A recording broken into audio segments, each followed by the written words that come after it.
سلام الله عليكم ورحمته وبركاته. بسم الله الرحمن الرحيم.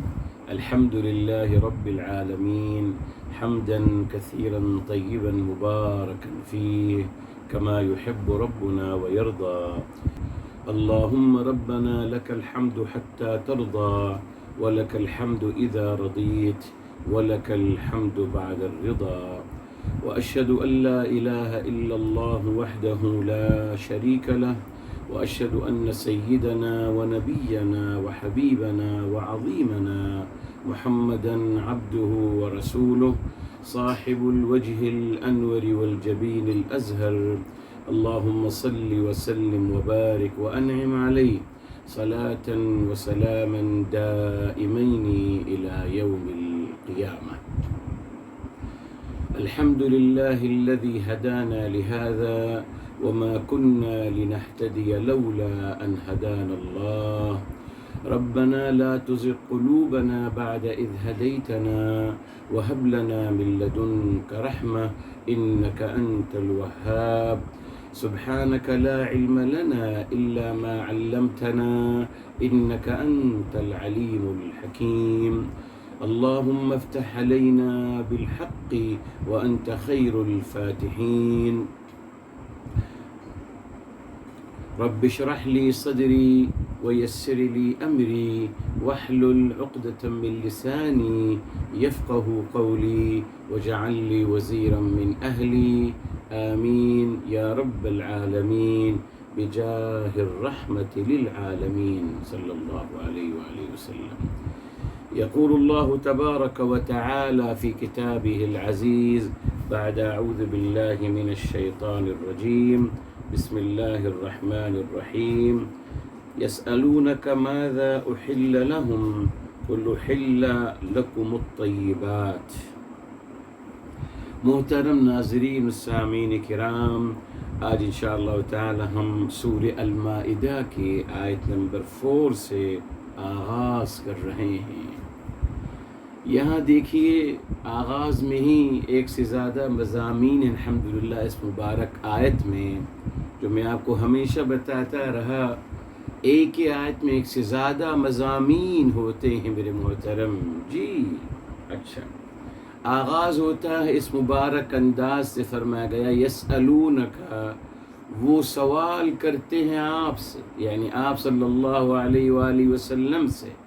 یہ کاف الخطاب جہاں بھی آتا ہے کا، یو کاف، رب کا، جی کاف الخطاب، جہاں بھی قرآن کریم میں کاف الخطاب آتا ہے اس سے مراد میرے حبیب، میرے آقا، سرور کائنات، فداہ ابی و امی و نفسی صلی اللہ علیہ وآلہ وسلم ہے۔ فرمایا یسألونک، یہ سب آپ سے سوال کرتے ہیں، ماذا احل لهم، ان کے لیے کیا حلال قرار دیا گیا ہے۔ احل یہ مبنی للمجہول ہے، دیکھیے تو یہاں اللہ رب العزت والجلال نے فرما دیا۔ اچھا، اب یہ جو اسلوب ہے میرے محترم، یہ کیا ہے؟ کیا ایسا ہے میرے محترم کچھ لوگ آئے ہیں اور انہوں نے سوال کیا ہے آپ صلی اللہ علیہ وآلہ وسلم سے؟ جی ایسا نہیں ہے میرے محترم، یہ اسلوب تخاطب ہے قرآن کریم کا۔ جس طریقے سے قرآن کریم میں جی اس بتایا تھا آپ کو شرطیہ اسلوب ہے، اذا قمتم الى الصلاة فاغسلوا، جب آپ نماز کا ارادہ کریں تو پھر وضو کا فغسلوا، تو اپنا چہرہ اور ہاتھ، وضو کا طریقہ بتایا جا رہا ہے۔ تو یہ شرطیہ اسلوب ہے، بے شمار آیات۔ اسی طریقے سے محترم سوالیہ اسلوب ہے، اِلٰہٌ مع اللہ، کہ اللہ تعالیٰ کے علاوہ کوئی اور معبود برحق ہے، اس کو کہتے ہیں استفہامیہ اسلوب۔ اسی طریقے سے محترم اختیاری، جس میں چوائس کیا جا رہا ہے میرے محترم جی، اور اسی طریقے سے میرے محترم تشبیہات کا اسلوب، تمثیلات کا اسلوب۔ تو ایک اسلوب تخاطب ہے میرے محترم، کیوں کہ اگر قرآن کریم میں تمام باتیں ایک ہی طریقے سے بیان کی جاتی میرے محترم تو سامنے والا انسان اکتا جاتا، بور ہو جاتا اللہ نہ کرے، تو یہاں مختلف انداز ویرائٹیز دی گئیں تخاطب کی، تاکہ پڑھنے والا انسان کی دلچسپی قائم رہے، انجوائے کرتا رہے۔ جی تو یہاں ہم تقریباً یہ 13 مقامات میں سوال آتا ہے یسألونک، مگر یہ اسلوب ایک اسلوب تخاطب ہے، ہمیں چوکنا کرنے کے لیے اور ہمیں باقاعدہ متنبہ کرنے کے لیے اس کو ایک واقعے کی شکل میں بیان کیا جا رہا ہے کہ کچھ لوگ آئے آپ سے سوال کرنے کے لیے۔ اب دیکھیں جواب بھی آپ صلی اللہ علیہ وآلہ وسلم دیں گے۔ تو یہاں دو باتیں ہیں میرے محترم۔ نمبر ایک، اللہ تعالیٰ نے اپنے حبیب، ہمارے حبیب سرور کائنات فداہ ابی و امی صلی اللہ علیہ وآلہ وسلم کو ان بٹوین لانا چاہا، ورنہ آپ جیسے اور مقامات میں آتا ہے آپ یا ایھا الذین آمنوا فرما کر یا ایھا الناس فرما کر اپنی بات کو بیان کر سکتے تھے، مگر باقاعدہ ایک اسلوب تخاطب، ایک ازیوم کیا گیا، ایک اسلوب بنایا گیا کہ کچھ لوگ آئے ہیں آپ سے سوال کر رہے ہیں، تو آپ کو درمیان میں لایا جا رہا ہے۔ جی کیوں؟ آپ کا مقام اور مرتبہ نمایاں کرنے کے لیے۔ یہ بھی تو کہا جا سکتا تھا جیسے باقاعدہ قرآن کریم میں آتا ہے، جناب موسیٰ علیہ السلام کی قوم نے اپنے کیا کہا موسیٰ علیہ السلام سے؟ قالوا یا موسیٰ ادع لنا ربک، اے موسیٰ علیہ السلام آپ ذرا اپنے رب ذوالجلال سے سوال کر کے ہمیں بتائیے۔ You ask him in our behalf. You ask him in our behalf. آپ پوچھ کے بتائیے ان سے، یبین لنا ما لونہا۔ 3 دفعہ انہوں نے اس بات کو کہا۔ انشاءاللہ ہمارے ساتھ آئے گا سورہ بقرہ میں شروع ہونے والی ہیں آیات انشاءاللہ۔ بہرحال حوالہ دے دیتا ہوں آپ کو میرے محترم۔ یہ دیکھیں الحمدللہ یہ آیت نمبر ہے، ہمارے ساتھ ابھی آ جائے گی 2 ہفتے میں۔ یہ 68 ہے اور 69 ہے اور 70 ہے میرے محترم۔ 3 آیات جہاں ادع لنا ربک، ٹھیک ہے صاحب، یہ بھی اسلوب ہے۔ تو یہاں یہ بھی تو کہا جا سکتا تھا کہ اے حبیب صلی اللہ علیہ وسلم آپ اپنے رب سے سوال کر کے یہ پوچھ کے بتائیے، مگر ڈائریکٹ آپ کو مخاطب کیا جا رہا ہے کہ آپ بتائیے، آپ سے پوچھا جا رہا ہے کہ ان کے لیے کیا حلال قرار دیا گیا ہے۔ اس کا مقصد آپ کا مقام اور مرتبہ نمایاں کرنا ہے صاحب۔ جی اچھا، اب دوسرا عظیم مقام اور مرتبہ، قل، اللہ تعالیٰ اگر چاہتے تو فرما سکتے تھے قال اللہ تعالیٰ فرما رہے ہیں، مگر قل کہا گیا، یعنی اللہ تعالیٰ آپ صلی اللہ علیہ وسلم کے طفیل اور ان کے توسط سے مخاطب فرما رہے ہیں ہمیں۔ قل، آپ صلی اللہ علیہ وسلم آپ فرما دیجئے، آپ کو درمیان میں رکھا جا رہا ہے میرے محترم۔ یہ مقام اور مرتبہ اور شان مصطفیٰ ہے۔ جی الحمدللہ بتایا تھا آپ کو الحمدللہ میں نے کہ قال قرآن کریم میں 2 سے 30 دفعہ آیا ہے۔ اللہ تعالیٰ فرماتے ہیں قال، اللہ تعالیٰ نے فرمایا، اور قل میرے محترم آپ صلی اللہ علیہ وسلم فرما دیجئے 350 مقامات میں آتا ہے۔ جس کا مقصد کیا ہے؟ آپ کب کہتے ہیں کسی سے کہ آپ فرما دیجئے میری بہاف پر؟ آپ کو کہیں بلایا گیا اسپیچ کرنے کے لیے، آپ گئے، مگر آپ نے جب آپ کو اناؤنس کیا گیا، آپ کو جب بلایا گیا اسٹیج پہ، تو آپ نے اپنے کسی قریبی معزز انسان سے کہا کہ پلیز آپ آئیے، بلکہ آپ کھڑے ہو کر آپ نے خود فرمایا کہ میں اسپیچ نہیں کروں گا، میرے بہاف پر میرے یہ محترم صاحب میرے بہاف پر اسپیچ کریں گے۔ یہ کیا ہے؟ آپ نے آنر دیا نا اس انسان کو آپ آنر دے رہے ہو، اور آپ سب کو بتانا چاہ رہے ہیں کہ یہ انسان کتنے مجھے عزیز ہیں۔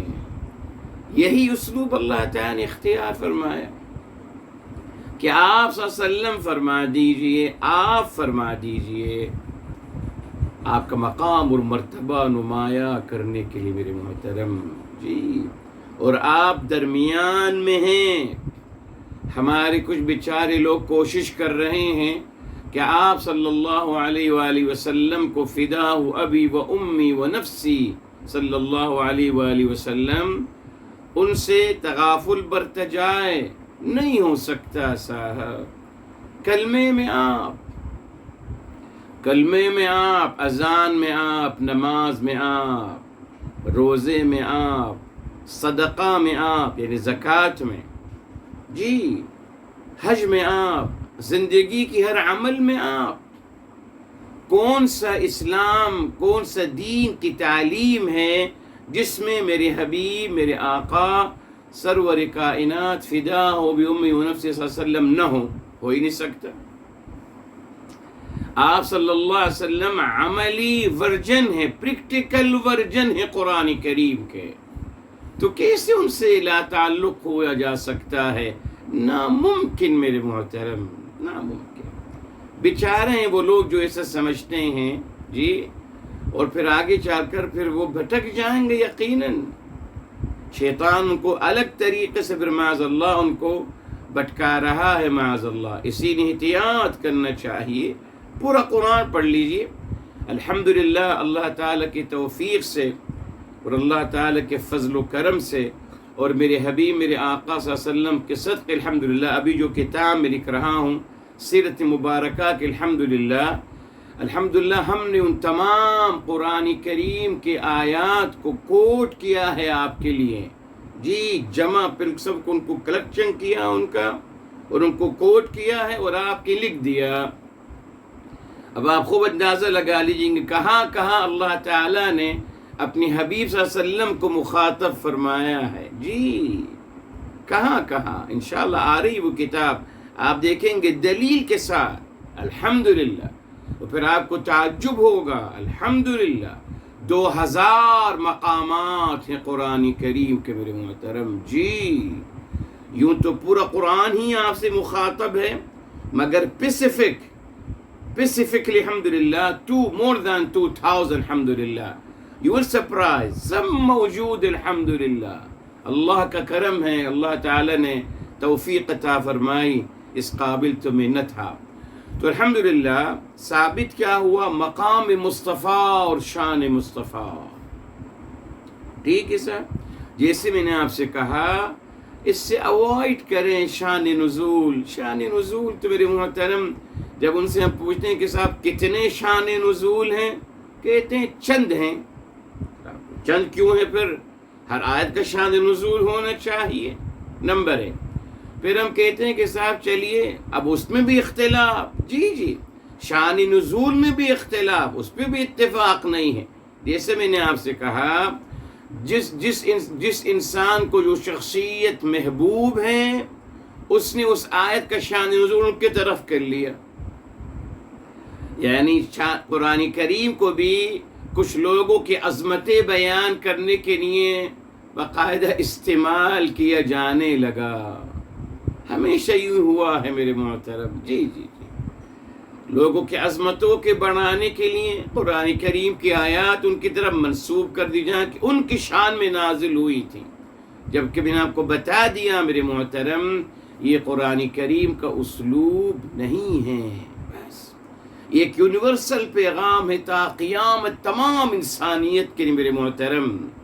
یہ کسی قوم کو اپ گریڈ یا سپیریئر قرار دینے کے نہیں آیا ہے، اس حقیقت کو ذہن میں رکھیے اور بتا دی۔ اسلوب تخاطب ہے میرے محترم، بس اسلوب حکایہ ہمارے ذہن کو متنبہ کرنے کے لیے اور ہمیں کانشیس کرنے کے لیے ایک اسلوب بیان کیا گیا جس کا مقصد شان مصطفیٰ اور عظمت مصطفیٰ کو ثابت کرنا ہے۔ اصل پیغام یہ تھا، اس سے روگردانی کر گئے، شان نزول بنا کر میرے محترم اس اصل مقصدیت سے دور ہوتے چلے گئے نا جی کہ صاحب تو کچھ لوگ آئے تو ان کے بارے میں نازل ہوا ہے، نہیں صاحب، یہ شان مصطفیٰ اور عظمت مصطفیٰ آپ سے سوال کرنے آتے ہیں، اب آپ ہی جواب دیجئے۔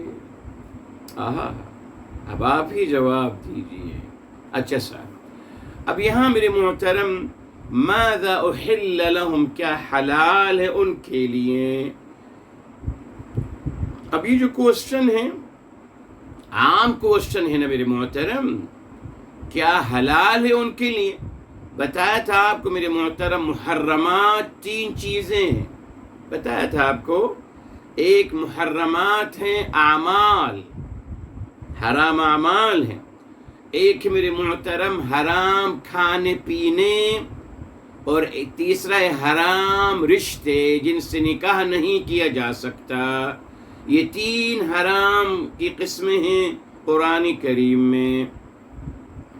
اب یہاں پر ماذا احل لہم، کیا حلال ہے ان کے لیے؟ تو یہ ذہن میں جا سکتی بات کہ صاحب کس حوالے سے گفتگو ہو رہی ہے؟ جی، کیا حلال اعمال ہیں ان کے لیے؟ کیا حلال رشتے ہیں جن سے نکاح کیا جا سکتا ہے؟ کیا حلال کھانا پینا کا تذکرہ ہو رہا ہے؟ کوشچن ہے، ماذا احل لہم، کیا حلال ہے ان کے لیے؟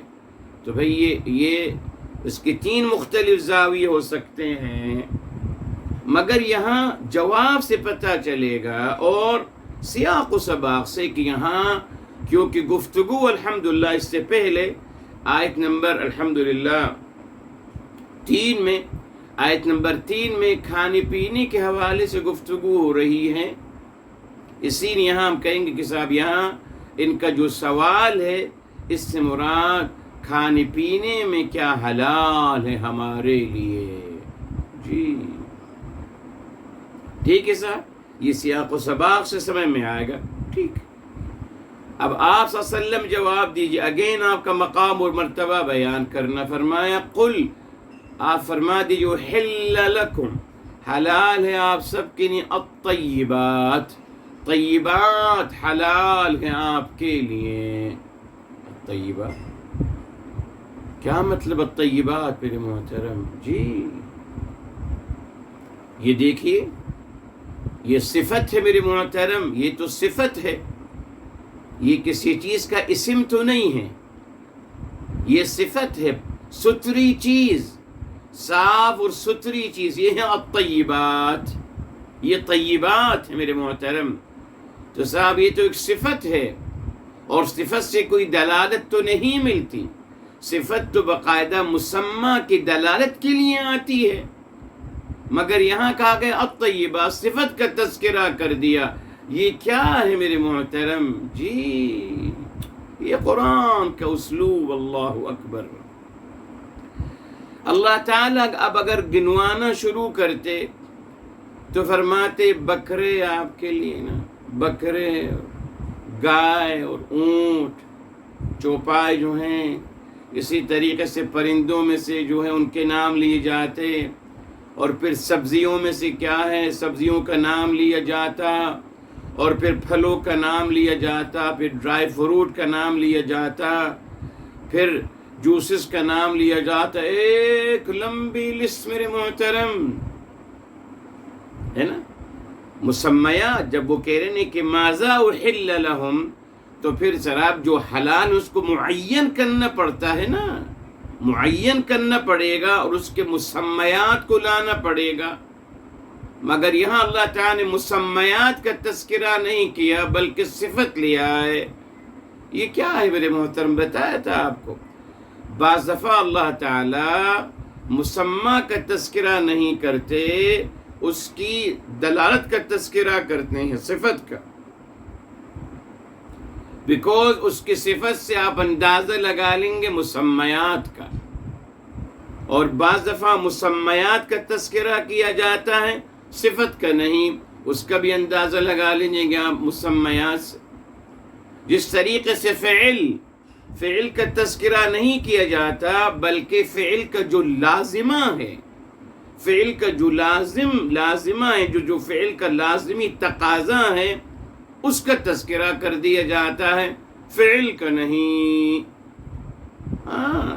بعض دفعہ فعل کا تذکرہ کیا جاتا ہے، تقاضے کا نہیں، مگر زیادہ تر ایسا ہوتا ہے کہ فعل کا تذکرہ نہیں ہوتا، اس کے تقاضا، اس جس کو ہم کہتے ہیں اس کا لازمہ، جو فعل کا تقاضا اور لازمہ ہے، جو نتیجہ ہے عمل کا یا اس کا تقاضا، اس کا تذکرہ کی۔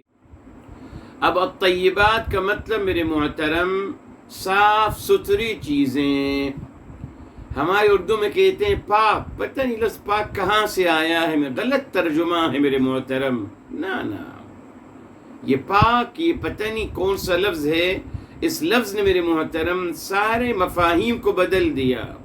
اللہ تعالیٰ بھی پاک ہے معاذ اللہ جی، اور کھانے بھی پاک، فلاں پاک، پاک اور ناپاک کا تصور ہمارے ہاں اعوذ باللہ یہ کسی اور زبان سے آیا ہے میرے محترم۔ تو طیبات کا مطلب پاک اور ناپاک نہیں ہے معاذ اللہ، طیبات کا مطلب ہے صاف اور ستھری چیزیں۔ یس اچھا، اب یہ جو پیمانہ ہے یہ طابہ ہے، اس کا روٹ ورڈ ہے طاب یطیب، طاب یطیب، خوشگوار ہونا، اچھا ہونا، فی ذاتی ہی جی، اس اپنے ذات میں ہی وہ اچھا ہو اور خوشگوار ہو، صاف اور ستھرا، یہ ہے طیبہ۔ اور یہ جمع کا صیغہ ہے طیبہ، جس کا مفرد ہے طیبتن، جی روٹ ورڈ وہی ہے یقیناً۔ اور آپ کو الحمدللہ جان کر خوشی ہوگی کہ میرے حبیب، میرے آقا صلی اللہ علیہ وآلہ وسلم نے مدینہ منورہ کا نام طیبہ رکھا تھا، طیبہ، اچھا شہر جی۔ بہرحال تو میرے محترم اب یہ طیبہ جو ہے، طیبہ ستھری، صاف اور ستھری چیز، اس کا پیمانہ کہاں ہے؟ یہ بہت بڑا الجھا ہوا مسئلہ ہے میرے محترم، آپ کو پتہ ہوگا جی۔ فلسفہ جہاں سے شروع ہوتا ہے سقراط صاحب، اس کے بعد ان کے شاگرد افلاطون، پھر اور ان کے شاگرد ارسطو صاحب۔ افلاطون صاحب نے فرمایا، ان کا یہ کہنا تھا کہ تمام معرفت اور علم کی جو سورس ہے وہ انسانی عقل ہے۔ وہ کہتے ہیں انسانی عقل جو ہے وہ اس کی جگہ، یعنی انسانی عقل کی جگہ آفاق میں کہیں رہتی تھی، بہت پیور جگہ میں رہتی تھی، اور اس کو تمام مثالیات اور عظمت کی باتیں پتہ تھیں، اسی لیے وہی سورس ہے۔ ارسطو نے کہا کہ نہیں، معرفت اور نالج کی سورس انسان کے احساسات، اس کا تجربہ ہے، وقت کے ساتھ سیکھتا ہے۔ بہرحال قرآن کریم نے الگ ایک تھیوری دی ہے، آپ کو بتانا ہی چاہتا ہوں میرے محترم، افلاطون عقلانیت، عقل کی تھیوری تھی، بیکوز انہی کو اکیڈمک کہا گیا، اکیڈمک جی، یہ انہوں نے سب سے پہلے ایک اکیڈمی بنائی اور وہاں اپنے شاگردوں کو جمع کیا اور ان کو باقاعدہ تمام علوم سکھانا شروع کریں۔ تو یہ جو طریقہ ہے اسکول، کالجز، یونیورسٹیز کا اکیڈمک جو ایجوکیشن ہے، یہ افلاطون صاحب کا طریقہ ہے جی۔ اس کے بعد ارسطو صاحب جب ان کے شاگرد، انہوں نے کہا ان کا جو وے آف ٹیچنگ تھا، وہ چلتے پھرتے پڑھاتے تھے اپنے شاگردوں کو، وہ کہتے مشاہدہ کری میرے ساتھ چیزوں کا، ایک جگہ بیٹھتے نہیں تھے افلاطون کی طرح، ایک جگہ بیٹھ گئے، اپنے شاگردوں کو جمع کیا اور ٹیچنگ شروع کر دی، وہ ایسا نہیں کرتے تھے، چلتے پھرتے سکھاتے تھے اپنے شاگردوں کو، اس لیے اس کو کہتے ہیں طریقہ المشائیہ، چلنے سے جی، چلتے پھرتے وہ کہتے تھے مشاہدہ کرتے رہیے اور دیکھتے کرتے رہیے۔ بہرحال اس میں پھر اور بہت لوگ آئے، جارج بلوک آئے، اور اس کے بعد سب سے اخیر میں جو جرمن کے کانٹ ہیں فلسفر، جو آج آپ کی نئی دنیا کے سب سے بڑے فلسفر گزرے ہیں، انہوں نے پھر ان دونوں کو جمع کیا۔ بہرحال تو محترم بتانا ہی چاہتا ہوں آپ کو، افلاطون نے جو کچھ کہا کہ عقل ایک بہت آفاقی جگہ میں اور بہت پیور اور بہت مثالیات اور بہت اچھی جگہ میں رہتی تھی، اسی کی تصدیق قرآن نے کر دی۔ کیسے؟ جب فرمایا سورہ الشمس میں فَأَلْهَمَهَا فُجُورَهَا وَتَقْوَاهَا، 91 میں ایٹ نمبر 8 میں جب فرمایا اللہ تعالیٰ نے ہر نفس کے اندر ودیت کر دیا ہے، سب چیز، ہر چیز ودیت کر دی گئی، خیر کی ہر بات ودیت کر دی گئی، فطرت سلیمہ عطا کر کر۔ اور بتایا تھا آپ کو الحمدللہ سورہ الاعراف میں عالم زر میں جو وعدہ لیا گیا تھا، وَإِذَا أَخَذَ رَبُّكَ مِن بَنِي آدَمَ مِن ظُهُورِهِمْ ذُرِّيَّتَهُمْ وَأَشْهَدَهُمْ عَلَىٰ أَنفُسِهِمْ أَلَسْتُ بِرَبِّكُمْ، آیت نمبر 172 میرے محترم، الاعراف کی 172 اقرار الستو۔ جب وہاں الستو بربکم تو وہاں اللہ تعالیٰ نے اسی وقت یہ ثابت ہو گیا تمام ودیت کر دیا گیا تھا، دین حقہ ودیت کر دیا گیا ہر انسان کے اندر، جی فطرت سلیمہ کی شکل میں۔ اسی لیے میرے محترم جی افلاطون کی بات الحمدللہ یہاں قرآن نے اس سے پہلے اس بات کو بیان کر دیا تھا الحمدللہ۔ اسی لیے یہ بتانا چاہ رہا ہوں آپ کو کہ اب یہ کون سا پیمانہ ہے جو مجھے بتائے گا کہ صاحب یہ ستھرا ہے اور صاف ہے؟ ہاں، یہ پیمانہ کہاں سے آئے گا؟ جب اللہ تعالیٰ نے بتا دیا کہ پیمانہ حلال کا کیا ہے، صاف اور ستھری چیزیں، ٹھیک، تو اللہ تعالیٰ نے ان کو صاف اور ستھرا قرار دیا۔ اب ان کو صاف اور ستھرا میں کیسے پہچانوں گا؟ وہی فطرت سلیمہ سے، دین حقہ سے، وہی خیر کی باتوں سے جو اللہ تعالیٰ نے میرے اندر آلریڈی الہام مجھے کر دیا ہے، اس سے پہچان جاؤں گا۔ آپ دیکھ لیجیے الحمدللہ، آپ کسی چیز کو نہیں کھانا پسند کرتے، آپ کہتے ہیں کہ صاحب نے یہ صحیح نہیں ہے، الحمدللہ اللہ رب العزت والجلال نے فطری طور پر انسان کو یوں بنایا ہے، وہ صفائی پسند ہے، جی وہ ستھری اور صاف چیزیں کھاتا ہے میرے محترم، جی الحمدللہ۔ تو یہ دیکھیں اللہ تعالیٰ نے لفظ الطیبات کہہ کر اس میں تمام چیزیں آ گئیں، لاکھوں چیزیں آ گئی الحمدللہ۔ جو حرام کھانے تھے میرے محترم ان کا تذکرہ فرما دیا اور بتائے وہ 5 ہیں، 4 نہیں ہیں میرے محترم، وضاحت کر دی تھے آپ کے لیے، وہ 5 ہیں، وہ 5 ہیں۔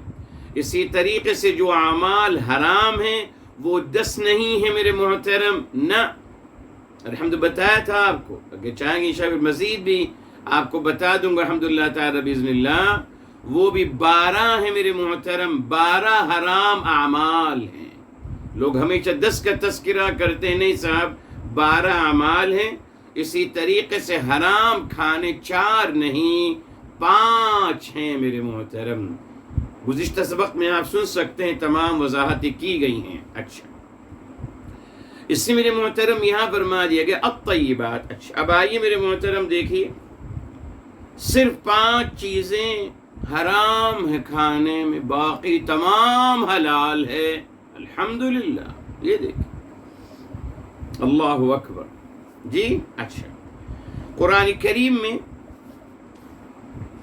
سورہ بقرہ میں آپ دیکھیے اللہ تعالیٰ نے فرمایا اے اہل ایمان یا الذین آمنوا کلوا من طیبات ما رزقناکم۔ یہ دیکھیں اے اہل ایمان، یہ آیت نمبر ہے میرے محترم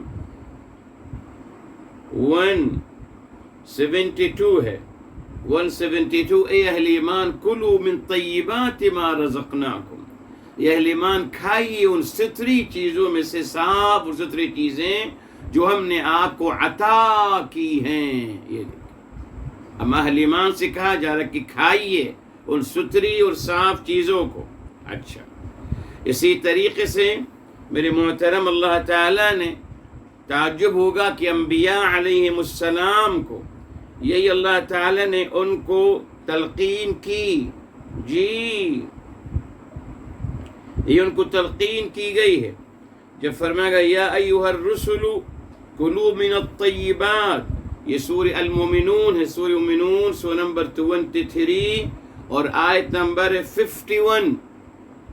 انبیاء علیہ السلام کو تلقین کی گئی یا ایھا الرسل، اے پیغمبروں علیہ السلام، جی کلو، جی کلو کھائیے، جی من الطیبات ستری اور صاف چیزوں میں سے کھائیے۔ تمام انبیاء علیہ السلام کو مخاطب کرتے ہوئے یہ کہا گیا۔ کچھ کا خیال ہے کہ یہاں الرسل جمع کا صیغہ ہے، اس سے مراد میرے حبیب، میرے آقا فدا ہو بأمی و نفسی صلی اللہ علیہ وسلم، بار کے وہ بات کی بحث ہے میرے محترم۔ اچھا اب یہاں غور فرمائیے، الطیبات کہا گیا، صفت کو بیان کر دیا گیا تاکہ اس نے کہ مسمیات کا اگر نام لیتے تو لاکھوں چیزیں حلال، ان کا تذکرہ کرنا ناممکن تھا، اسی لیے ان کی صفت بیان کر دی، صاف اور ستھری چیزیں، اور صاف اور ستھری چیزیں کا پیمانہ ہر انسان کے اندر ودیت کر دیا گیا۔ جس طریقے سے آپ بدبودار اور سڑا ہوا کھانا نہیں کھاتے، کیوں نہیں کھاتے؟ صاحب کھانا ہے نہ کھائیے، آپ نہیں کھاتے، اس طرح بھی بدبو آ رہی ہے، بسین آ رہی ہے، سڑا ہوا کھانا ہے، ٹھیک ہے۔ جس طریقے سے آپ جلا ہوا کھانا نہیں کھائے، ابھی جل گیا کیا کھائیں گے اس کے اندر؟ آپ نہیں کھاتے۔ اسی طریقے سے میرے محترم جو ستھری اور صاف چیز نہیں ہوتی آپ نہیں کھاتے، الحمدللہ۔ اچھا کیوں میرے محترم یہ پیمانہ دیا گیا؟ ہم تو سمجھتے ہیں کہ صرف نماز اور روزہ اصل ہے صاحب، بس نماز اور روزہ بس یہ ہے، باقی کوئی دین کی کوئی ضرورت نہیں ہے۔ تو قرآن نے تو یہاں کھانے کے حوالے سے فرمایا، کھانے کے وقت تلقین کی جا رہی کہ آپ ستھری چیزیں کھائیے، صاف اور ستھری چیزیں کھائیے۔ کیوں میرے محترم؟ اس کا کیا تعلق؟ جی اس کا بہت گہرا تعلق ہے میرے محترم انسانی نشو و نما میں، ہماری عقل کی نشو و نما اور ہماری باڈی، جی معاذ اللہ میرے محترم جب انسان جی کھانے میں احتیاط نہیں کرتا اور جب وہ غیر ستھری اور غیر صاف چیزیں کھانا شروع کرتا ہے میرے محترم، اس کا مطلب وہ اپنے فطرت سلیمہ سے لڑ رہا ہے۔ اپنے فطرت سلیمہ سے جب لڑے گا میرے محترم، اس کو پتا ہے کہ یہ عجیب سی چیز ہے، یہ کھانا نہیں چاہیے، مگر پھر بھی وہ کھا رہا ہے، تو اس کا کیا مطلب ہے میرے محترم کہ وہ فطرت سلیمہ سے لڑ رہا ہے۔ اور نتیجہ کیا نکلے گا میرے محترم کہ دھیرے دھیرے معاذ اللہ اس کے فطرت سلیمہ مدھم پڑتی چلی جائے گی اور اس کی جگہ غیر فطرت سلیمہ ابھرتی چلی جائے گی۔ یہ نقصان دہ عمل ہے، جی نقصان دہ عمل میرے محترم، اسی لیے منع کیا گیا کہ جب معاذ اللہ جب ایک انسان برائی کو کرتا ہے میرے محترم اور برائی کرنے کو معیوب بھی نہیں سمجھتا، یوزٹو ہو جاتا ہے برائی کرنے کے لیے، تو نتیجہ کیا نکلتا ہے میرے محترم؟ فطرت سلیمہ مسخ ہوتی چلی جاتی ہے، یہ گڑبڑ ہو جاتی ہے۔ اب اس کو گالی دینا عیب نہیں ہے، غصہ کرنا کوئی مسئلہ نہیں، جھوٹ بولنا، غیبت کرنا، تہمتیں لگانا نتھنگ، کچھ بھی نہیں، اور آج بنا دیا گیا نا۔ میں ہمیشہ آپ سے کہتا ہوں محترم، یہ تجزیہ کرنا، تبصرے کرنا، طنز کرنا، یہ تمام حرام عمل ہیں، یہ تمام غیبت اور تہمتیں ہیں، جس کو آج ماشاءاللہ پوری میڈیا میں ماشاءاللہ لاکھوں کروڑ روپے مل رہے ہیں میرے محترم غیبت اور جھوٹ بولنے کے۔ پیمانہ بدل گیا میرے محترم، ہم بچ کے رہیں، ہم یاد رکھیں کہ جائز نہیں، تبصرے کرنا، تجزیے کرنا یہ حرام عمل ہے، حرام عمل، مگر یوز تو ہو گئے، یوز بیکاز دنیا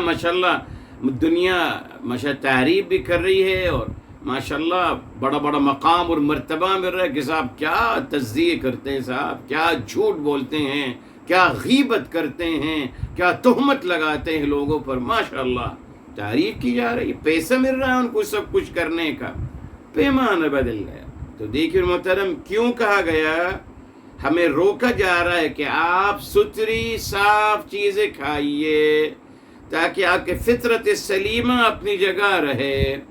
تو میرے محترم، ستھری اور صاف چیزیں کھانے کا مقصد اپنا تزکیہ کرتے رہنا ہے، اپنا تزکیہ کرتے رہوں اور اپنی فطرت سلیمہ کی حفاظت کرتا رہوں، قلب سلیم، مثبت اپروچ، یس، قلب سلیم، مثبت اپروچ، اسی ضروری تھا میرے محترم اس بات کو یہاں بیان کرنا۔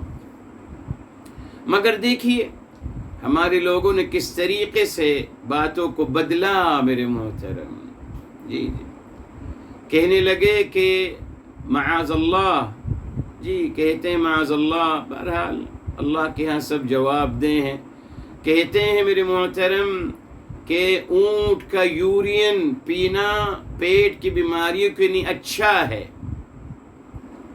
بھائی وہ کیا چیز ہے یورین، کسی اونٹ کا یورین پینا معاذ اللہ؟ ہندو لوگ تو گائے کا یورین سے نہاتے ہیں، ہمارے مسلمان ان سے آگے بڑھ گئے کہ صاحب نہیں، یورین پینا چاہیے، روایتیں بنا لی میرے محترم، تو عمل بھی کر کے دکھائیے نا صاحب، چلیے اگر آپ کہتے ہیں کہ یہ صحیح بات ہے تو عمل کر کے دکھائیے، اپنی اپنے گھروں میں اپنے بچوں کو پلائیے، اس کا اونٹ کا یورین پلائیے نا سب کو، خود بھی پیجیے، پلائیے، بہت ملتا ہے، کیوں نہیں عمل کرتے صاحب؟ دیکھا آپ نے؟ پھر معاذ اللہ میرے محترم لوگوں پہ اعتراض کیا جاتا ہے کہ لوگ پتہ نہیں کیا کیا کھاتے ہیں، اور چھپکلی کی ایک بڑی شکل جس کو سنگاڑا کہتے ہیں معاذ اللہ، اس کو دیکھ نہیں سکتے آپ، کاٹتا ہے، وہ باقاعدہ پہاڑوں میں رہتا ہے، اس کو پکڑ کے کھاتے ہیں اور کہتے ہیں کہ صاحب اس کا کھانا بھی جائز ہے۔ تو پھر جو چھپکلی کھا رہے ہیں اور جو یہ سنگاڑا کھا رہے ہیں، کیا فرق ہے دونوں میں؟ جی جب انسان نہیں کہہ سکتا، یہ اس میں دیکھے جائے نا میرے محترم، یہ کون سی ستھری یہ صاف چیز ہے میرے محترم، معاذ اللہ، اس میں کون سے ایسا مزہ ہے اعوذ باللہ جو آپ کھاتے ہیں؟ مگر اسلام کو بدنام کرنے کے لیے معاذ اللہ ایسی روایتیں بنائی گئیں، اسلام کو بدنام کرنے کے لیے۔ قرآن کہہ رہا ہے کلوا من الطیبات، صاف اور ستھری چیزیں، تو ان سے ہم پوچھتے ہیں کیا اونٹ کا یورین صاف اور ستھرا ہے؟ اگر ہے تو گھر میں رکھیے، فریج میں رکھیے، اپنے گھروں میں لائیے نا، اس کو صاف پینا شروع کریے، دکانوں میں بیچیے، کلینک کھولیے نا، اعلان کریے، کیوں بیکار میں اتنی زیادہ ہم میڈیسن لیتے ہیں، اس کو عام کریے، پھر نہیں کر سکتے نا، جی سنگاڑا اعوذ باللہ، چھپکلی کی بڑی خطرناک شکل، اس کو دیکھ کر آپ بھاگیں، جو صاحب جس چیز کو آپ دیکھ کر بھاگتے ہو، کہاں سے ستھری اور کہاں سے صاف اعوذ باللہ، مگر اس کو کھایا جاتا ہے اسلام کے نام پر، ٹڈے کھائے جاتے ہیں اعوذ باللہ۔ ارے صاحب کیا کر رہے ہو صاحب، ٹڈے کھاتے ہو؟ تو پھر اور جو قومیں جو چیزیں کھا رہی ہیں تو ہم بھی تو ان جیسے کر رہے ہیں نا صاحب، معاذ اللہ نبی سے منسوب کرتے ہیں تمام اپنی غلط باتیں، اعوذ باللہ، ٹڈے اعوذ باللہ، اس کی شکل دیکھ کر کیا مزہ ہے اس میں اعوذ باللہ، کیوں کھائیں گے ہم ٹڈے کو؟ کون سے اس کے اندر وٹامنز ہیں میرے محترم اعوذ باللہ؟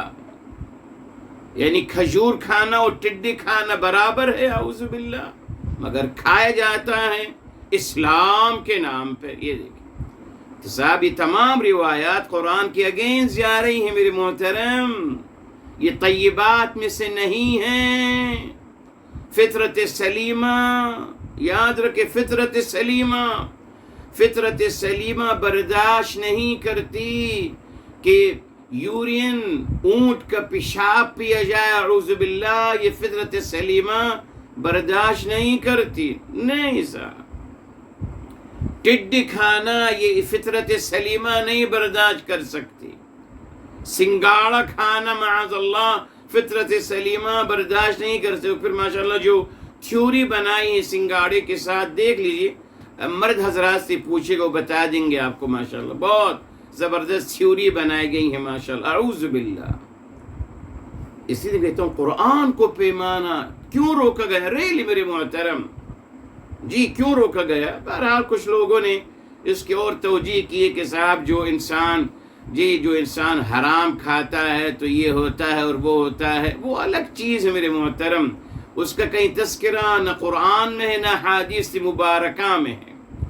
قرآن نے اگر روکا ہمیں فطرت سلیمہ کی حفاظت کرنے کے لیے اور بتا دیا جس طریقے سے ایک انسان گناہ کرتا ہے اور خطا میں بڑھتا چلا جاتا ہے تو اس کی فطرت مسخ ہوتی چلی جاتی ہے، اسی طریقے سے اگر انسان غیر صاف ستھری اور غیر ستھری چیزیں کھائے گا فطرت مسخ ہوتی چلی جائے گی، جس کی تمام نتائج نکلیں گے یقیناً. اس کا نتیجہ ہی اللہ کی نافرمانی کرنا، ڈیفینیٹ اللہ تعالیٰ کے تعلیمات کی اگیز جانا، بالکل اس کا نتیجہ یہی ہوگا. یہ نتیجے کیا ہیں؟ فطرت سلیمہ مسخ ہونے کے نتیجے. اس نے قرآن نے کہا کہ آپ فطرت سلیمہ کی حفاظت کیجئے، قلب سلیم، مثبت سوچ اپنی رکھیے. میں ہمیشہ کہتا ہوں کیا آج ہم یہ بات کر سکتے ہیں اپنے اولادوں کے ساتھ؟ اپنے بچوں کے سامنے میں یورین اونٹ کے یورین لا کر ان کے سامنے رکھ سکتا ہوں اور کہتا ہوں صاحب جی کہ میں پی رہا ہوں آپ بھی پیجئے، یا ان کے سامنے نکال کے پیوں؟ Can I do that? کون کر سکتا؟ تو کیوں اس کو اسلام کا حصہ بناتے ہو میرے صاحب؟ کیوں اسلام کو کیوں بدنام کیا جاتا ہے معاذ اللہ؟ کیوں؟ اور کچھ نہیں رہا کھانے کے لیے ٹڈے اور سنگاڑے کے علاوہ معاذ اللہ، وہ جانور اعوذ باللہ. مگر بہرحال محترم اللہ رب العزت والجلال نے صفت بیان کر دی. الحمدللہ. آپ دیکھیے اللہ نے کیا سبزیاں عطا کی ہیں، صاف ستھری میرے محترم، نظر کو بھاتی ہیں. اللہ اکبر. اور ہر سبزی کا الگ شیپ، ہری مرچ کا الگ شیپ، آلو کا، ٹماٹر کا، جی ماشاءاللہ سبزیوں کا، لا الہ الا اللہ. جی ایک عجیب حسن ہے سبزیوں کے اندر بھی، پھلوں کے اندر بھی. میرے محترم شیب الٹے سیدھے نہیں ہیں، نہ. کیلا ہے تو اس کا ایک شیب، انگور ہے تو اس کا ایک پیارا سا شیب جو نظر کو بھائے. جی آم ہے تو اس کا ایک پیارا سا شیب ہے، سیب ہے، انار ہے، لا الہ الا اللہ. یہ دیکھیے جی اللہ تعالیٰ کی ہر خلقت میں حسن و جمال ہے. صرف یہ نہیں کہ پیدا فرما دی سبزیاں، نہیں صاحب، کھیرا بھی بنایا تو کیا شیب بنایا اس کا، ہری مرچ بنائی، پہاڑی مرچ تو کیا بنایا اور کیا اسمیل اس کے اندر رکھی. امیزنگ. گاجر، مولی، ایک ایک چیز کو میرے محترم آپ دیکھتے چلے جائیے، حیران ہو جائیں گے میرے محترم. اور پھر زبان سے انسان خود ساختہ اس کی زبان سے نکلے گا، فتبارک اللہ احسن الخالقین. بس بابرکت ہے وہ ذات عالیہ جو سب سے عظیم پیدا فرمانے والے، ہر چیز کو پیدا کیا حسن کے ساتھ.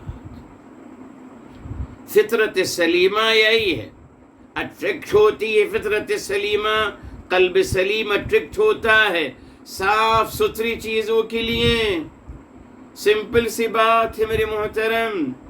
اس نے فرمایا حفاظت کرنی ہے. اچھا اب آگے چلی میرے محترم. اب یہاں اللہ تعالیٰ کی شان کریمی کا تذکرہ ہو رہا ہے. وما علمتم من الجوارح مکلبین. گزشتہ آیات میں الحمدللہ شکار کا تذکرہ ہوا. ٹھیک، اچھا صاحب.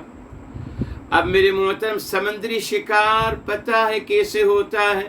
یا تو بڑا جال ڈالیے یا پھر باقاعدہ اپنے شکار کا جو پرانا طریقہ ہے وہ ڈال کر میرے محترم لوہے میں آپ باقاعدہ چارہ ڈال کر پانی میں ڈالیے تو مچھلی صاحب چارہ کھا کر آپ کے پاس آ جائے گی.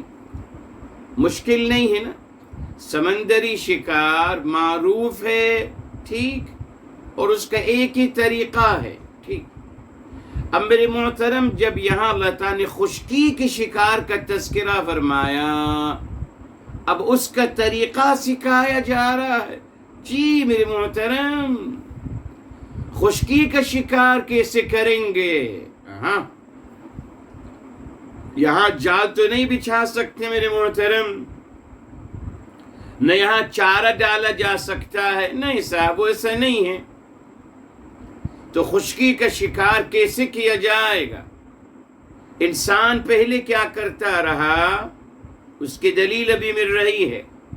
جی خشکی کا شکار یہی ہو سکتا ہے کہ انسان اس کے پیچھے بھاگے، ہرن کے پیچھے بھاگے اور رسی کے ذریعے اس کو پکڑ لے، جیسے پہلے کیا جا سکتا تھا. پھر انسان نے سوچا کہ صاحب نہیں، ایسا بھی ہو سکتا ہے کہ دور سے تیر مارا جائے. تیر مارے اپنے شکار کو، ہرن کو بہت دور سے تیر ماریے، گر جائے گا، اور اس سے پہلے کہ وہ مر جائے اس کو ذبح کر لیا جائے تو حلال ہو جائے گا. وہی بات آ گئی الموقوذہ. وہی بات آ گئی. اچھا، یہاں اللہ رب العزت والجلال نے بتایا کہ انسان خشکی کا شکار کیسے کرتا تھا. جی ہمیشہ سے انسان نے فطری طور پر اللہ تعالی نے انسان کو طریقہ بتایا تھا شکار کرنے کا، اس کا تذکرہ اللہ تعالی بتا رہے ہیں اور اس کو الاؤ کر رہے ہیں. جی وما علمتم، اور جو آپ نے سدایا تھا. علمہ یہاں مطلب سدانا ہے. سکھانا تو انسان کو ہوتا ہے، جانوروں کو سدایا جاتا ہے. وما علمتم، جو آپ نے سدایا تھا ہمیشہ سے. من الجوارح، من سے الجوارح. الجوارح میرے محترم یہ جارحتن کی جمع ہے، اور جارح اس کا روٹ جارحہ. جرحہ کا مطلب ہے میرے محترم باقاعدہ نشان لگانا، زخم لگانا. زخم لگانا اس کو کہتے ہیں جرحہ. اور بیسیکلی جارحتن ہاتھ کو کہتے ہیں، ہاتھ کو کہتے ہیں. اور پھر اصل میں یہی ہے میرے محترم، ہاتھ سے کسی کو اذیت دینا. ٹھیک ہے، تکلیف دینا، زبان کی اذیت کو بھی کہا جا سکتا ہے. تو جرح کا مطلب زخم دینا. ٹھیک. بعد میں میرے محترم عربی زبان میں انسانی جوارح کہتے ہیں نا، انسانی اعضاء کو بھی انسانی جوارح کہا جاتا ہے. بعد میں چل کر میرے محترم انہوں نے کہا الجوارح، جوارح جو ہیں وہ تمام جاندار جن کے ذریعے سے شکار کیا جا سکتا ہے، جن کے ذریعے سے شکار کیا جا سکتا ہے. اس میں بالعموم میرے محترم دو ہی چیزیں استعمال ہوتی ہیں، کتا میرے محترم اور وہ پرندہ جو ہے جس کو ہم صقر کہتے ہیں، وہ ہے جس کو بھیجا جاتا ہے شکار کرنے کے لیے، وہ پرندہ پکڑ کے لے آتا ہے میرے محترم. ٹھیک ہے صاحب، یہ دو چیزیں ہیں صرف، ان دونوں کو کہا گیا الجوارح. اس کے بجائے کہ اللہ تعالیٰ تذکرہ کرتے تو اس کو باقاعدہ الجوارح کہا گیا. الجوارح میں یہ دونوں چیزیں آ گئیں، کتا بھی آ گیا میرے محترم، اور وہ بھی آ گیا، وہ پرندہ بھی آ گیا جی، جس کو باقاعدہ بھیجا جاتا ہے میرے محترم جی جانور پکڑنے کے لیے، ٹھیک۔ اچھا میرے محترم، یہ ہو گئے الجوارح۔ آگے فرمائے وَمَا عَلَّمْتُم مِّنَ الْجَوَارِحِ مُكَلِّبِينَ، مکلبین یہ اسم الفاعل ہے، اس کا روٹ ورڈ ہے کالابا، کاف لام اور با، کالابا۔ کلبہ کا مطلب ہے میرے محترم مشقت میں ڈالنا، کلب الامر یا کلب الشیء، یعنی کسی کو مشقت اور تکلیف میں ڈالنا، جی جی۔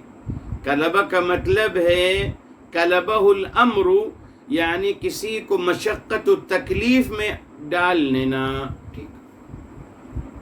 اب میرے محترم اس کے بعد کلبہ، یہ فعل، یہ آپ نے جو پڑھا ہے الحمدللہ ابھی وزن فعلا پہ آ گیا، کلبہ وزن فعلا، یعنی جان بوجھ کر قصداً ارادتاً کسی کو مشقت و تکلیف میں ڈالنا، ٹھیک۔ اس کے بعد میرے محترم پھر باقاعدہ اس لفظ کو استعمال کیا جانے لگا مجازاً کتے کے لیے، جی۔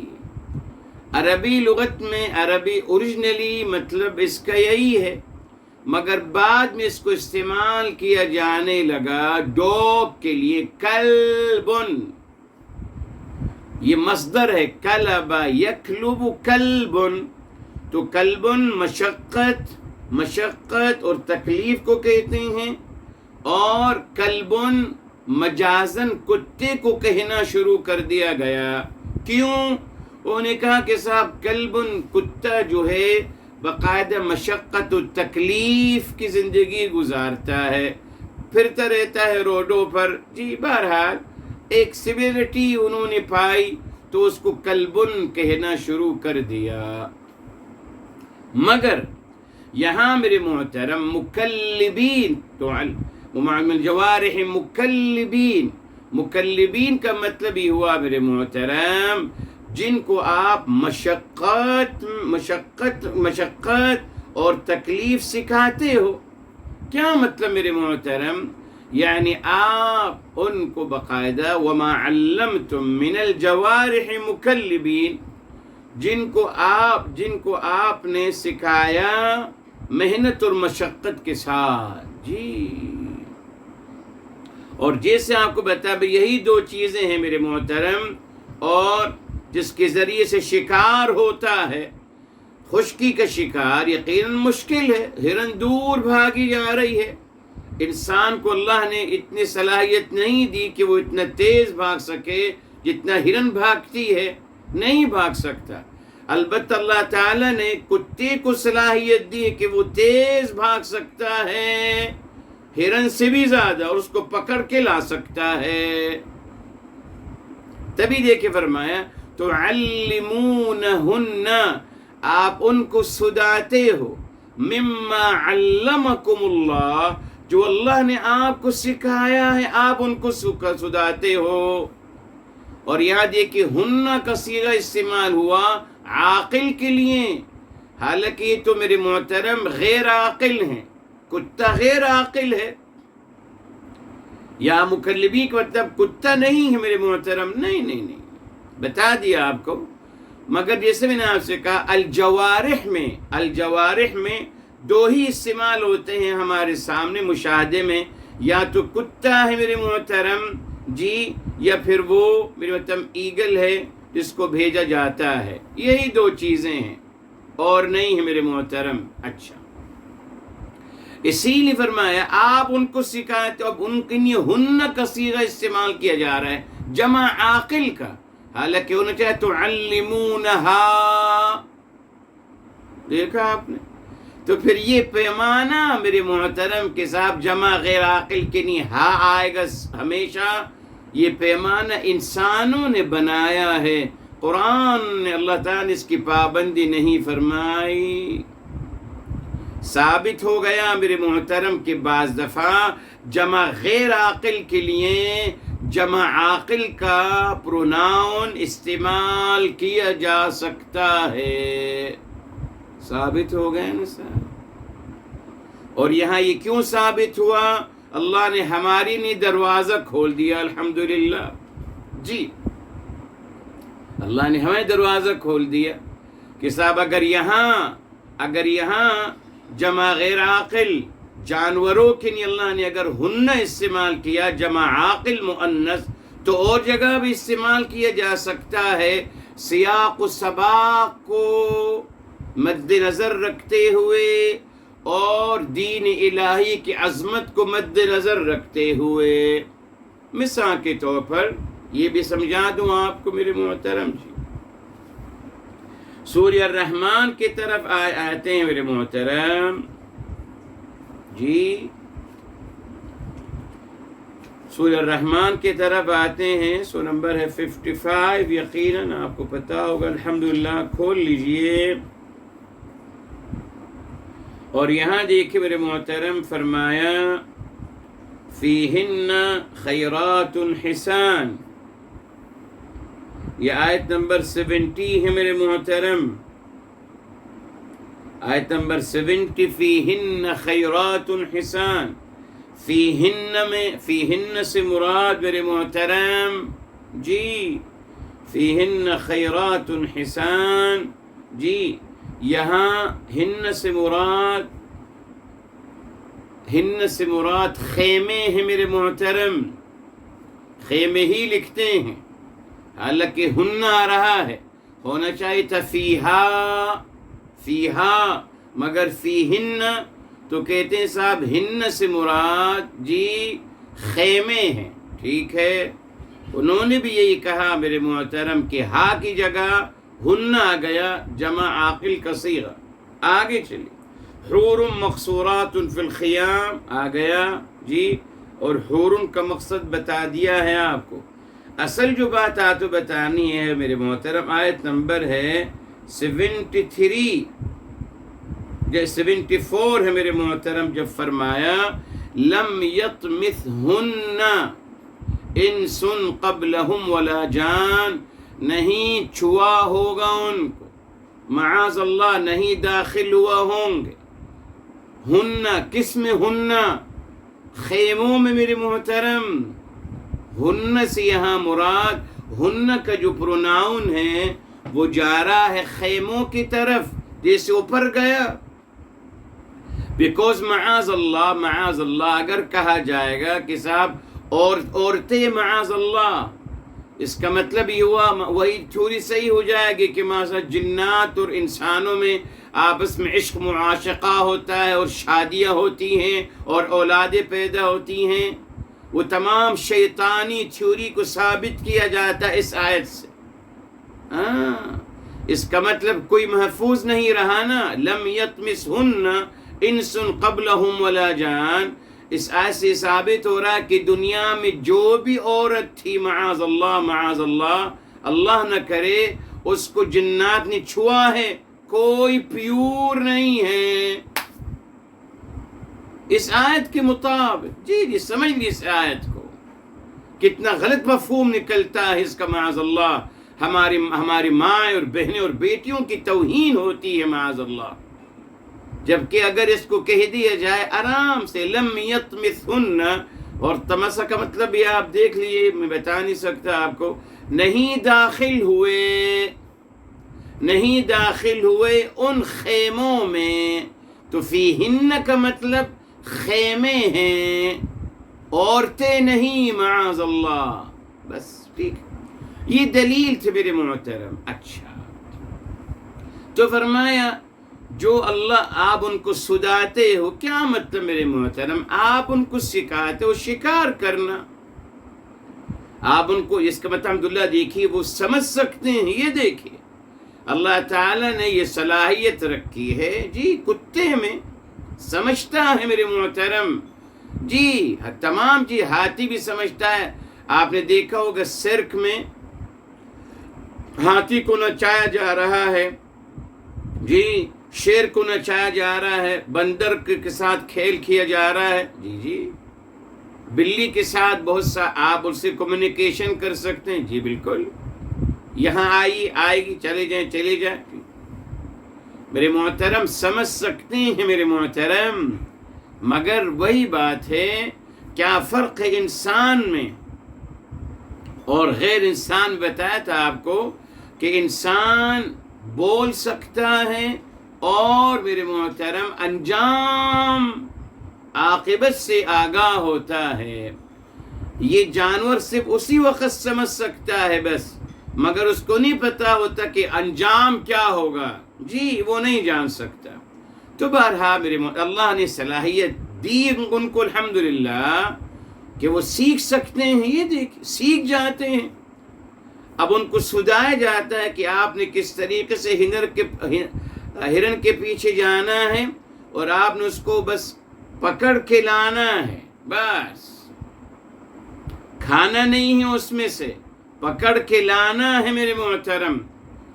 تو بس جائے گا وہ اور پکڑ کے لے آئے گا، خرگوش لے آئے گا، پرندہ لے آئے گا، جو بھی ہے وہ جو الحمدللہ جی صقر، اس کو عربی زبان میں صقر کہتے ہیں میرے محترم، ایگل جو جاتا ہے وہ پکڑ کے لاتا ہے، پرندہ پکڑ کے لاتا ہے، جو بھی جی وہ اپنے مالک کے سامنے آ کے اس کو پیش کر دیتا ہے۔ یہ دیکھیے، یہ اللہ تعالیٰ نے ان کے اندر صلاحیت رکھی ہے میرے محترم۔ دیکھیے اب ہمیں کیا پیغام مل رہا ہے میرے محترم، یہ دیکھیے کہ جانور بھی سیکھ جاتے ہیں میرے محترم، مگر انسان نہیں سیکھتا۔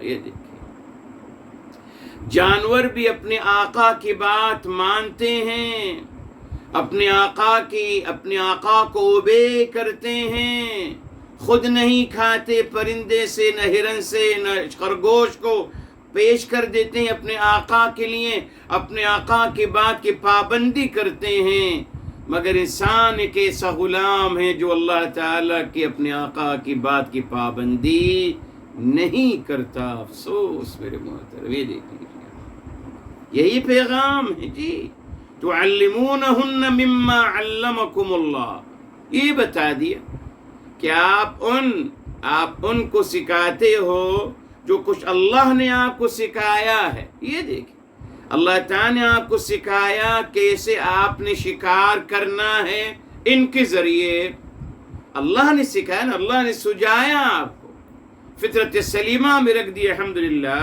اب آپ وہی تعلیم منتقل کر رہے ہیں، ان لوگوں کو سکھا رہے ہیں، ان جانوروں کو سیکھ جاتا ہے جانور، سیکھ جاتا ہے میرے محترم۔ اس لیے مایوس نہیں ہونا چاہیے، سکھاتے رہیے، بس دعا مانگتے رہیے، انشاءاللہ سیکھ جائیں گے۔ اس سے فرمایا جب آپ نے سکھا دیا ان کو، کیا سکھا دیا کہ ان کو آپ نے سکھایا کہ ہماری نہیں پکڑ کے لے آؤ، بس یہ آپ کا کام ہے، کھانا نہیں ہے، جائیے اس کے پیچھے پکڑ کے لے آئیے، ختم۔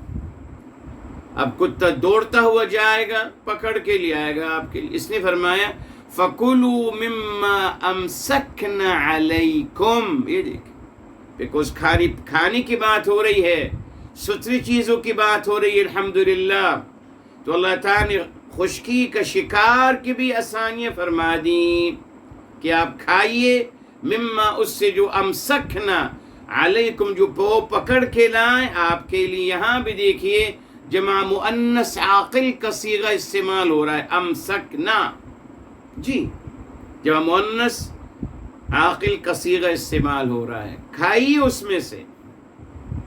وَاذْكُرُوا اسْمَ اللَّهِ عَلَيْهِ، اور اللہ تعالیٰ کا نام لیجیے اس کے اوپر۔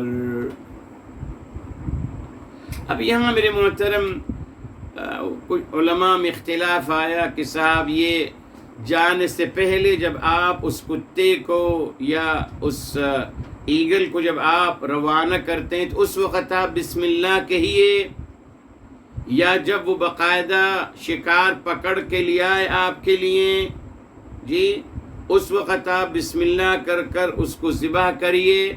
اس میں اختلاف ہے، بہرحال کوئی مشکل نہیں، دونوں شکلیں ہو سکتی ہیں میرے محترم، مگر اکارڈنگ قرآن تو بہتر یہی ہے کہ جب پکڑ کے لیے آئیں اب آپ بسم اللہ کر کر اس کو ذبح کیجئے۔ تو اصل بات کیا ہے میرے محترم، کیا ان کو سدانا ہے، کیا ان کو سمجھانا اور سکھانا ہے کہ آپ نے اس شکار کو کھانا نہیں ہے، پکڑ کر میرے پاس لانا ہے، مالک کے پاس۔ یہ دیکھیے، اور وہ کرتے ہیں اس الحمدللہ، جی باقاعدہ کرتے ہیں۔ کتا تو الحمدللہ آپ کو بتا ہے حفاظت کرنے کے لیے، جی، اور آج ماشاءاللہ آج ثابت ہو گیا، سائنس نے ثابت کیا کہ اللہ تعالیٰ نے باقاعدہ کتے کو حادثت شم، سوگنے کا جو حادثہ ہے وہ اللہ نے بہت عظیم دیا ہے اس کو، وہ باقاعدہ مجرم کا آپ اس کو کپڑا سنگا دیجئے، وہ اس کا پیچھا کرتے کرتے اس کے خوشبو کا وہاں تک پہنچ جائے گا، ڈرگس کی خوشبو اس کو سنگا دی جاتی ہے تو وہ باقاعدہ چیک کرتا ہے۔ تو اللہ تعالیٰ نے یہ دیکھیے اللہ نے کتنے الحمدللہ فائدے رکھے اس کتے کے پیدائش میں، یہ جو کتے کو بنایا گیا اس میں کتنے فائدے ہیں، حراست کے لیے، حفاظت کے لیے، جی، کتے کو رکھا جاتا ہے کہ اگر چور وغیرہ آئے گا تو وہ بھوکے گا، اس کو بھگا دے گا، حفاظت کرنے کے لیے۔ یہ تمام اللہ تعالیٰ نے صلاحیت رکھی ہے اس کے اندر میرے محترم، اور انسان نے اور ڈسکور کیا اس کے بارے میں الحمدللہ۔ تو میرے محترم کہنے کا مطلب یہ سکھا دیا گیا اس کو، خلاص کہ آپ نے پکڑ کے لانا ہے، پکڑ کے لے آیا، اب آپ نے بسم اللہ کہہ کر الحمدللہ اس کو ذبح کرنا ہے اور وہ آپ کے لیے حلال ہو جائے گا، ٹھیک۔ تو کیا ذریعہ تھا؟ یہی کتا اور ایگل، صقر، کتا اور ایگل ذریعہ تھا میرے محترم شکار کا انسان کے لیے۔ اب میرے محترم آج کی دنیا میں آگے انسان بڑا، اس نے بندوق بنا لی، ٹھیک ہے۔ اب تیر و بندوق میں کوئی فرق نہیں میرے محترم، پہلے آپ تیر مارتے تھے ہرن کو، ہرن گر جاتی تھی، آپ جا کر اس کو ذبح کر کے شکار کرتے تھے تیر کے ذریعے سے۔ آج وہی بات الحمدللہ، آج یقیناً آپ بندوق کی گولی سے شکار کر سکتے ہیں، کوئی حرج نہیں الحمدللہ، کوئی حرج نہیں۔ قیاس کریں گے نا میرے محترم، تیر پہ قیاس کریں گے، کیا قیاس کریں گے؟ ایک ذبح کرنے کا شرعی طریقہ کیا ہے کہ آپ جی ہرن کو پکڑیے یا بکرے کو اور اپنے ہاتھ سے اس کے گردن پہ چھری چلائیے، ٹھیک ہے صاحب۔ اب یہ ناممکن ہے، خشکی کا شکار کرنا ہے تو شکار کے الگ احکامات ہیں، لیکن کوئی حرج نہیں، آپ دور سے وار کر لیجیے اس کے اوپر، یا تیر مار کے وار کریے، یا کتے کو بھیج کر وار کر لیجئے، یا پھر بندوق کی گولی سے وار کریے، تمام جائز ہے میرے محترم الحمدللہ۔ آسانیاں کری جا رہی ہیں، اس میں کیا حرجہ ہے میرے محترم؟ آپ پہلے تیر سے آپ شکار کرتے تھے، کتا بھیج کر شکار کرتے تھے، اب آپ بندوق کی گولی سے شکار کر رہے ہیں، جائز الحمدللہ، اس میں کوئی شک نہیں، مگر کنڈیشن وہی ہے، کیا ہے کہ بس پہنچ جائیے، جان نکلنے سے پہلے اس کی ذبح کر لیجیے اس کو، ختم الحمدللہ۔ میرے محترم یہ اللہ تعالیٰ نے آسانیاں فرمائی ہیں ان کے لیے۔ ہم اور آپ تو شہر میں رہتے ہیں، نہ ہم نے کبھی کوئی گاؤں دیکھا، جی، نہ کچھ، نہ گوبر دیکھا، نہ کچھ دیکھا، مگر لوگ میرے محترم جو ایسی زندگی گزار رہے ہیں جن کا باقاعدہ یہی کام ہے، چوپایوں کو چرواہے ہیں میرے محترم، چرواہے ہیں، جنگلات میں رہتے ہیں، ان کا گزر بسر اسی خشکی کے شکار پہ ہوتا ہے، ان کے لیے یہ مسائل انتہائی اشد ضروری ہیں، جی۔ اور ہم کو کہ ہم نے اس میں کیا سیکھا الحمدللہ کہ اللہ تعالیٰ کی شان کریمی اور رحیمی دیکھیے اللہ تعالیٰ سلوشن دے رہے ہیں. جی اللہ تعالیٰ کے علم میں کہ صاحب یہ انسان اتنا تیز نہیں دوڑ سکتا، ہرن کے مانند نہیں دوڑ سکتا. اس نے سلوشن دے دیا کہ صاحب یا تو آپ تیر سے شکار کر لیجئے یا پھر آپ کتے کو سجا دیجئے. وہ ہرن سے زیادہ تیز بھاگتا ہے، اس کو سجا دیجئے، سکھا دیجئے، وہ آپ کے لیے ہرن کا شکار کر کے لے آئے گا. اللہ اکبر. اللہ تعالیٰ کی محبت کا مظہر دیکھیے میرے محترم. جی یہ اللہ تعالیٰ کی شان کریمی ہے. ورنہ اللہ تعالیٰ کہتے نہیں صاحب بس اپنے ہاتھ سے شکار کرو، بس ہمارا کوئی تعلق نہیں، تو انسان نہیں کر سکتا تھا میرے محترم. بھوک سے مر جاتا، ناممکن. کبھی وہ دوڑ کر ہرن کو نہیں پکڑ سکتا میرے محترم، کبھی نہیں، نیور ایٹ آل. اللہ نے سلوشن دے دیا اپنی محبت کا اظہار کرتے ہوئے میرے محترم. وہ جو میں ہمیشہ آپ سے کہتا ہوں، ہم سلوشن دینے والے بنیں. لوگوں کو سلوشن چاہیے، مسائل کا حل دیجیے لوگوں کو. پرابلمز مت کریٹ کریے، پینک نہیں کریٹ کرنا چاہیے. کوئی بھی مسئلہ ہو جائے سلوشن تلاش کری فوراً. بس یہی اللہ تعالیٰ کی تعلیم ہے میرے محترم، اور یہی محبت کا مظہر ہے میرے محترم. تو کھا لیجئے جو کچھ وہ پکڑ کے لائیں آپ کے لیے، اور اس پر اللہ تعالیٰ کا نام لے لیجئے. اور بھی اگر کوئی جانور کو سجایا جا سکتا ہے سجا دیجئے، سکھا دیجئے، مگر بالعموم ایسا کوئی جانور نہیں ہے میرے محترم. اللہ تعالیٰ نے بس یہ 2 ہی جانور رکھے ہیں میرے محترم، جن کو مجموعی شکل میں کہہ دیا گیا. کو کیا کہا اس کو؟ الجوارح. الجوارح میں وہ پرندہ بھی آ گیا اور یہ ڈوگ بھی آ گیا. ان دونوں کو الجوارح کے لفظ نے جی شمار کر لیا.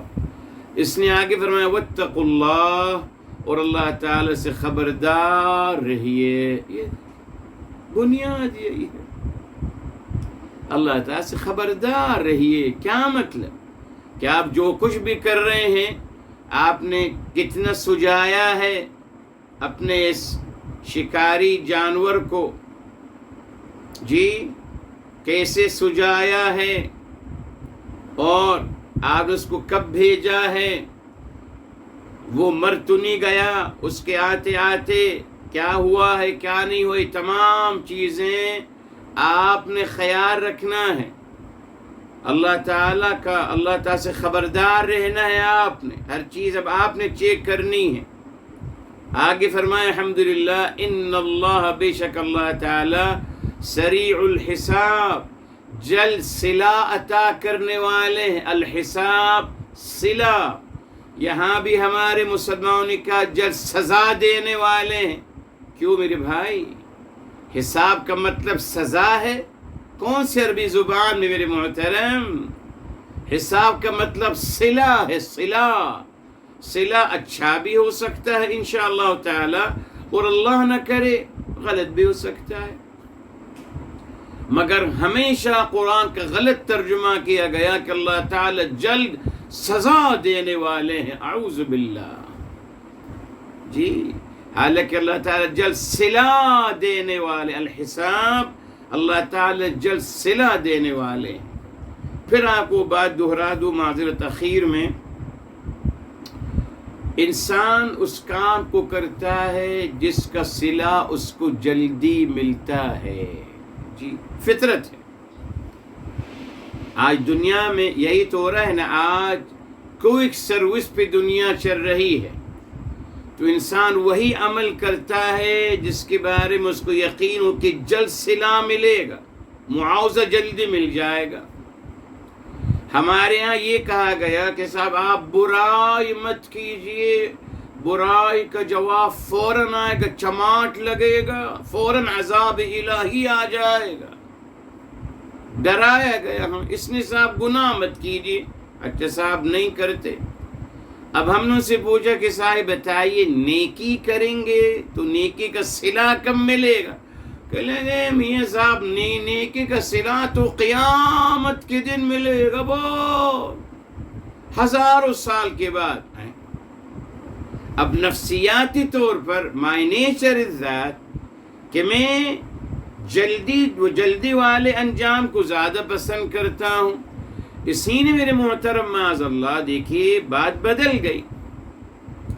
اگر یہ کہا جاتا جو کہ حقیقت ہے اکورڈنگ قرآن الحمدللہ کہ اللہ تعالیٰ نیکی کا صلہ فوراً عطا فرماتے ہیں، جی الحمدللہ نیکی کا صلہ اللہ تعالیٰ فوراً عطا فرماتے ہیں، کوئی شک نہیں میرے محترم، اور برائی کا صلہ اللہ تعالیٰ قیامت کے دن عطا کرتے ہیں، اور اس سے پہلے بہت سارے چانسز دے دیتے ہیں توبہ کی، بہت سارے چانسز توبہ کی، توبہ کر لیجئے، استغفار کر لیجئے، کور ہوتا چلا جائے گا آپ کے لیے مسئلہ۔ تو میرے محترم پلیز ہم بھی سمجھیں اور اپنی اولاد کی تربیت اس طریقے سے کریں کہ آپ نیکی کریں، نیکی کا صلہ آپ کو جلد سے جلد ملے گا الحمدللہ۔ چیزوں کو ریلیٹڈ کرنا شروع کر دیں۔ جی سپوز ہمارا بیٹا ایگزام میں کامیاب ہو گیا تو آپ اس سے کہیں پتہ ہے آپ کیوں کامیاب ہوئی؟ بیکاز آپ نے اپنے کزن کا خیال رکھا تھا، آپ نے اپنے بہن کا خیال رکھا تھا۔ لنک کریں چیزوں کو میرے محترم، جیسے ہم کرتے ہیں چیزوں کو لنک کرتے ہیں اپنے فیور میں، کہ آپ کامیاب ہوئے ہماری وجہ سے، ہم نے آپ کو سپورٹ کیا تھا۔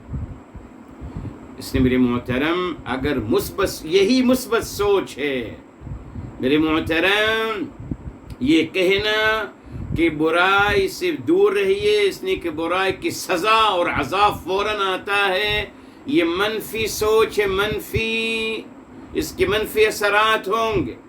مثبت سوچ کیا ہے کہ آپ نیکی کیجئے، نیکی کا صلہ فوراً ملے گا آپ کو، اور ایک نہیں بلکہ 10 نہیں 700 گنا زیادہ ملے گا۔